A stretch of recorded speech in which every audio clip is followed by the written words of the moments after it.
Hi there. We like to sneak eat. So we decided we're going to do sneak eat videos and talk about things going on in our lives. Right now, the main thing we have is taking care of our elderly mother. We have her in assisted living right now, but that journey to get there was a bumpy road. It was quite bumpy. But she's there now. So, and she's happy. She's the happiest that she's ever been in her life. She's never like super happy about anything. She's always been kind of a Debbie Downer, but she seems to be very satisfied there. It's not something we ever thought we would do with our mom. No, you always think that, you're going to take care of them, but sometimes it's just not possible to be able to have a work full time, your own family, and then take care of an elderly parent. It's like a toddler. Really. Well, because she's been diagnosed with dementia. She lived about 25 minutes away from us for a long time, and she never really had any hobbies. She doesn't watch TV, doesn't read, no real close friends that are still living. She's very much into church, and she and her friend used to go to church and pray every day.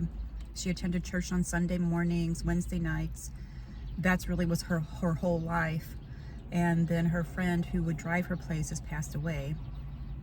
And our mom no longer drives because she was getting to the point where that was a whole other ordeal. The good thing is though that she decided herself that she wasn't going to drive anymore because she knew that it wasn't safe. Yeah, we didn't have to make that decision, but we did make this decision to move her to an apartment. We thought that a 55 and over community, thought that was going to be a really good idea.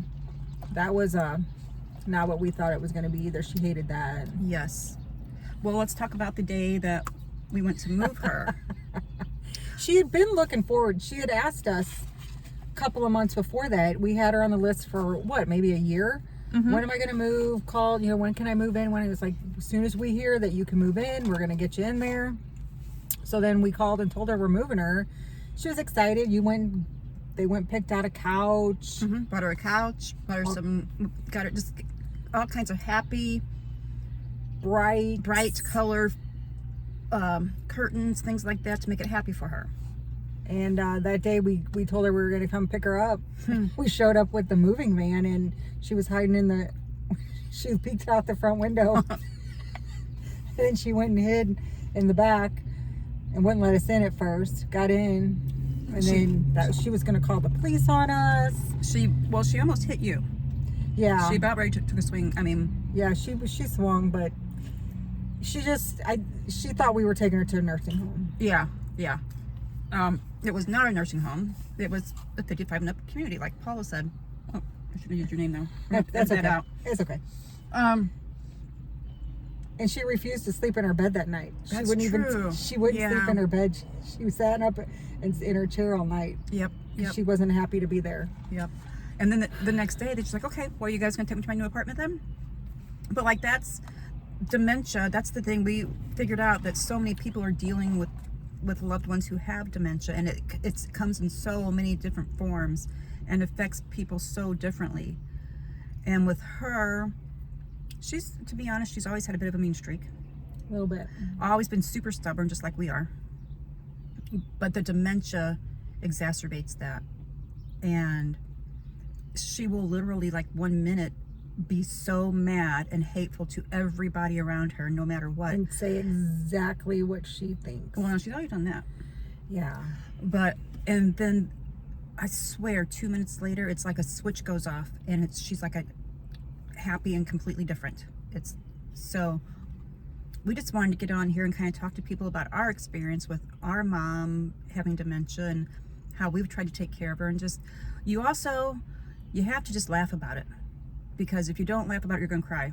It's just frustrating because you want to take control and you think you're making things better. You think you're doing things for them that's going to help them.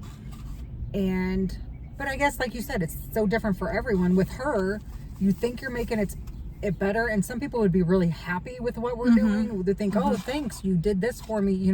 I love this. bright thing you got me. I love the new shoes you got me. I love this. With her, it's a total 180 because she asks for new shoes. She orders 3 pair and she hates them all. But then 5 minutes later, I ask her how they feel. Well, they're pretty good. And it's, you know, I don't know. I see some people online that talk about it, and you see videos, and the loved ones that have the dementia are happy. They may be repetitive or do different things, but she's just she can be very exhausting. Yes. Yes. And thank God we have this place that she's in. It's 2.5 hours away, but it's so cute how they are, because it's such a little community of people together. These people, I guess they're all 55 and over. Yeah. Yeah. But they all have different things, and they so take care of each other. It's the cutest little thing. It's probably maybe 25 people in the whole place. And they just, you know, some are way advanced Alzheimer's, some are just elderly, just, you know, that's where they are. They don't have any more family. Some have been abused as kids and have physical limitations, but they're the cutest little, they need each other and help each other. And the workers there, phenomenal. They are. And that's the thing. It was so hard to leave her there, because you're gonna do that to your mother. But the good thing with her is, and the 2.5 hours away, the reason that it's so far away is because my cousin works there.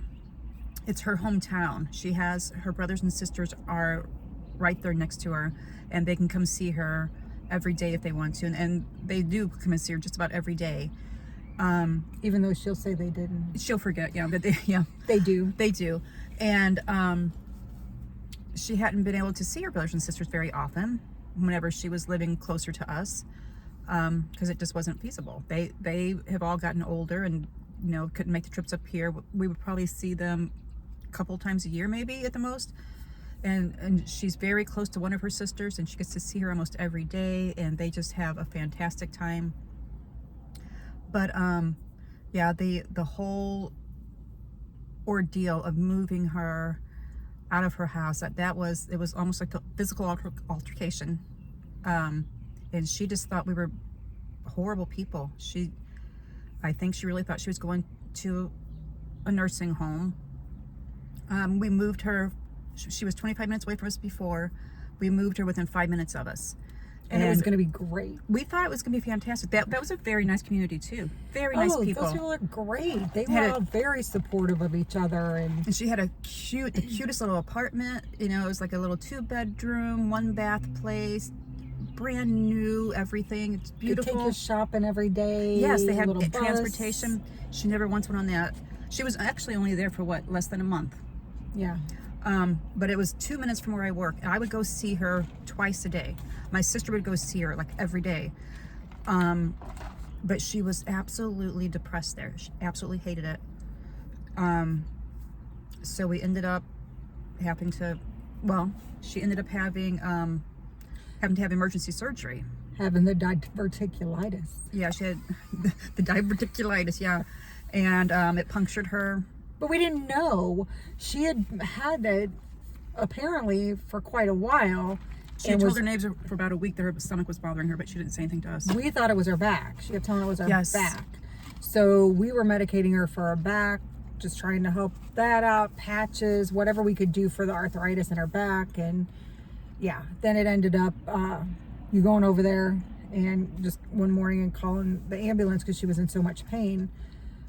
But yeah, so that didn't work out. So, but once we got her out of the hospital with that, we knew she just couldn't stay there because there were incidences. We'll have to do another video of, of that whole ordeal, but go into more detail about that. But a lot of people are dealing with this, and I think everybody has their own way of walking through the journey.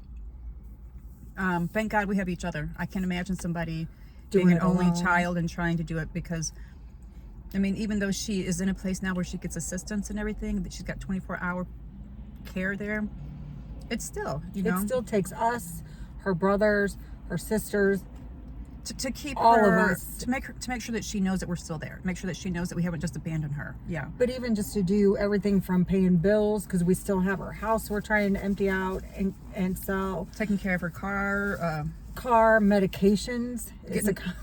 Yeah. Because that's a whole ordeal, just getting the medications that she needs, supplies that she needs at the assisted living.